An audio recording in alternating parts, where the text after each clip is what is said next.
Sebelum melanjutkan dialog, kita saksikan lagi pantauan udara terbaru situasi banjir di ibu kota Jakarta. Ya, ada beberapa titik yang masih tergenang banjir. Ini adalah pantauan udara tim Berita 1 TV di berbagai kawasan Jakarta.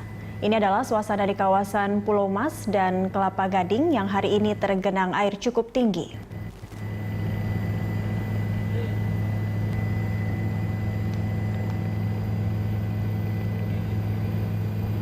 Banjir juga masih menggenangi kawasan Jakarta Barat, seperti kawasan Grogol dan Jalan Es Parman.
Ya, kita sudah lihat tadi kondisi terbaru dari pantauan udara. Kita bahkan sampai susah membedakan mana yang sungai, mana yang jalan, begitu ya. Bahkan saya kembali ada yang tol sungai sekarang istilahnya. Ada tol sungai. Saya kembali ke Mas Yoga sebelum saya ke Pak Bambang nanti. Mas Yoga, lalu siapa nih Mas? Ya, selama 1 tahun ini apakah tidak ada perkembangan sama sekali terkait dengan drainase ini? Ya sebenarnya yang mana dulu? Kalau drainase dulu. Kita lihat memang belum banyak perubahan ya.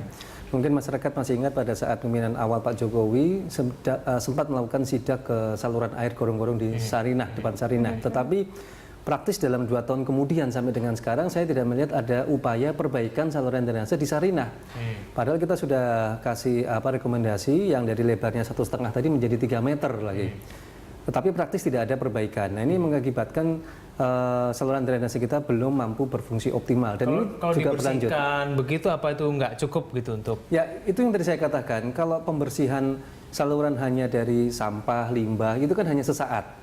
Tapi kan persoalannya sekaligus melebarkannya itu betul juga kan persoalannya solusi. tadi bahwa kapasitasnya saluran drainase kita ini sudah tidak mencukupi melihat dari curah hujan yang bahkan 2-3 kali lipat dari kapasitas saluran drainase tadi. Nah, yang harus tepat kan kita memikirkan hal yang terburuk. Kalau curah hujannya 2-3 kali lipat dari yang ada sekarang, harusnya kapasitas saluran drainase kita ditingkatkan juga dong. Artinya 2-3 kali lipat supaya pada kondisi terburuk saluran drainase tadi dapat berfungsi. Nah, itulah yang perlu dilakukan rehabilitasi seluruh saluran drainase di Jakarta. Mungkin juga pengaruh dari hulu yang banyak sudah tidak ada penghijauan dan pohon-pohon juga sudah habis. Pastinya. Itu yang berpengaruh pada debit air yang lebih besar. Ya, kalau kita perhatikan dalam kasus tadi di mana di sekitar di Kelapa Gading lah paling gampang tadi ya. Kita perhatikan juga kondisi di lapangan dan juga tadi tayangan di foto udara. Bisa dipastikan daerah tersebut praktis semuanya diperkeras. Artinya dominan bangunan keras. Padahal di dalam tahun 1985 daerah Kelapa Gading kan merupakan daerah alami untuk resapan air. Maka di situ dulu adalah rawa-rawa sama situ. Artinya pada saat pembangunan sudah menyalahi tata ruang. Tetapi ada 2 lagi kesalahannya. Mestinya boleh membangun. Tetapi kalau memang boleh harus diberikan kompensasi. Contohnya harus membangun waduk di Kelapa Gading supaya air yang hujan sekarang mengalir itu bisa ditampung di waduk. Nah, kondisi di lapangan sekarang ini kita lihat kan selain saluran drainasenya buruk juga di Kelapa Gading, tempat penampungan air tidak ada sehingga begitu hujan sekarang berhenti pun air masih mengalir atau menggenangi di kawasan Kelapa Gading karena airnya bingung. Tempat parkir dia alami dulu itu sekarang sudah tidak ada berubah menjadi bangunan. Nah, itulah yang mereka genangi. Nah, Persoalan ini kan tidak hanya terjadi di Kelapa Gading, tapi hampir sebagian besar kawasan-kawasan yang pada 1-2 hari ini tergenang bisa dipastikan resapan airnya sangat kurang sekali. Oke. Baik. Kita beralih ke Pak Saya kembali ke Pak Bambang. Pak Bambang, kalau kita cermati ternyata ini kan curah hujan masih terus meningkat hingga paling tidak akhir bulan, begitu. Nah ini antisipasi dari BPBD kalau mencermati ini akan seperti apa nanti ke depannya? Ya, berdasarkan informasi dari BMKG dan tadi juga sudah disampaikan oleh Pak Nirwono juga bahwa intensitas curah hujan yang akan diwaspadai kemudian. Kalau yang sekarang ini kelihatannya cenderung untuk masuk kepada hujan sedang dan ringan hingga 2 hari ke depan.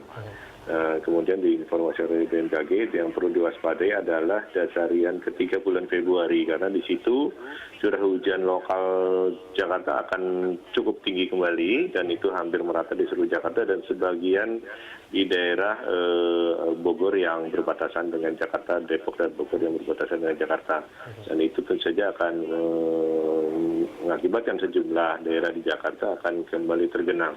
Namun ketinggiannya berapa kita belum bisa dapat prediksi. Nah terkait dengan hal itu, kita tentu saja sesuai dengan instruksi gubernur yang sudah ditetapkan nomor 153 tahun 2014, pemerintah DKI Jakarta beserta jajarannya dan juga didukung oleh BNPB akan terus standby di lokasi-lokasi 125 kelurahan rawan genangan. Dan itu berada sekitar 634. RW yang juga rawan banjir gitu Mas. Bang, adakah titik-titik konsentrasi tertentu mungkin yang disiapkan dari BPBD yang kira-kira bakal terjadi banjir besar gitu? Ada lokasi tertentu mungkin Bang? Ya, saat ini konsentrasi tenda-tenda darurat kita sudah ada di setiap kota dan setiap stadion besar seperti di Otista, kemudian di stadion Tugu dan juga di beberapa tempat di daerah Jakarta Barat. Dan selain itu kami juga men-standby-kan sekitar 307 lokasi-lokasi pengungsian yang ada di 125 kelurahan tadi. Dan saat ini yang sudah aktif menampung pengungsi yang tercatat di kami sudah ada sekitar 85 posko yang sudah ada pengungsinya saat ini. Tapi itu untuk logistik, tenda pengungsi gitu semua sudah siap begitu ya Pak Bambang ya? Sudah siap, betul. Dukungnya juga atau alat-alat yang sudah disediakan oleh BPBD untuk antisipasi jika banjir semakin besar, Pak Bambang? Iya, kami sudah ada rencana kontingensi penanggulangan banjir di mana penyusunannya itu melibatkan seluruh stakeholder seperti TNI, Polri, Pemda, NGO, kemudian kalangan CSR usaha dan lain sebagainya. Dan dari situ muncullah kebutuhan alat berdasarkan banjir yang Januari 2014 serta ketersediaan alat yang saat ini tersedia. Dan untuk saat ini seluruh kondisi alat-alat yang dibutuhkan 90% sudah siap dan dapat dimobilisasi sewaktu-waktu.